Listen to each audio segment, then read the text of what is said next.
Hi, Professor. Sorry for the late submission of this. I just got really busy with other assignments and stuff like that, and had to do stuff yesterday. But here's my submission of this. So for activity number one, it would be more practical to be conduct this on this question about the true experiment because high schools are start times are set by a district policy and other like logic factors as well, so they couldn't in a sense be randomly assigned or anything like that. So a quasi experiment allows us to observe the impact of maybe they're having different start times naturally as they're implemented rather than trying to like randomly assign. We just get to see it naturally over the course of the school semester.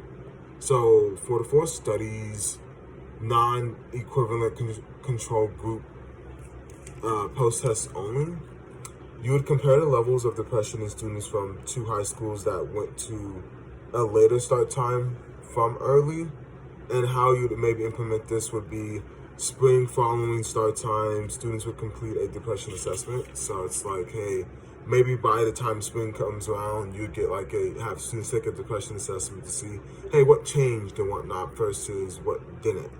And for a non-control group, a non-equivalent control group design, pre-test and post-test would involve measuring depression levels in all four students before and after.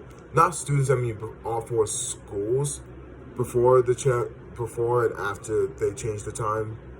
So you implement this by comparing changes in average depression scores in schools that changed start times and that didn't. So basically, at the end, you basically would compare, once again, depression levels of students who did not change start times. I mean, schools who didn't have changed start times versus schools that did change start times. And for an interrupted time series design, you would design where it would only focus on the two high schools that changed. So any schools that did not change would not be implementing this at all. It would be only the two schools that did change.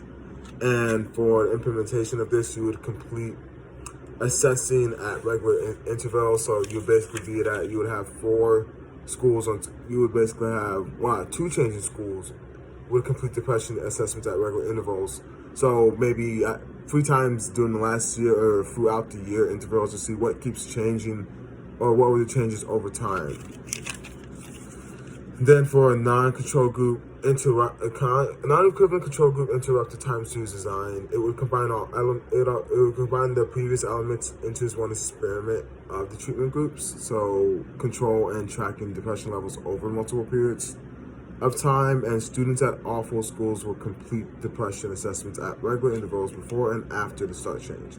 So this will allow us to, track the depression levels. So that would be all the four different, the four different just studies, how I would describe them. And for the last one, the potential problems with internal infidelity. So the one I chose to go with was non-equivalent control group design, pre-test and post-test. I've noticed that, hey, selection effects might be worried because since the schools are not randomly assigned to early or late start times, there could be maybe differences at schools. Like, hey, what about like different levels of support services? What if like some services are more available during the earlier times of the day while some are not during later parts of the day and whatnot? Or what about depression levels? That might be, what if students are already depressed and whatnot? Or like history threats, which once again could be, what if students are already depressed? Or what if it could maybe make the whole idea, or make it kind of wonky because, hey, what about school programs? Like, are school programs still more easier to access because of the late start of it all?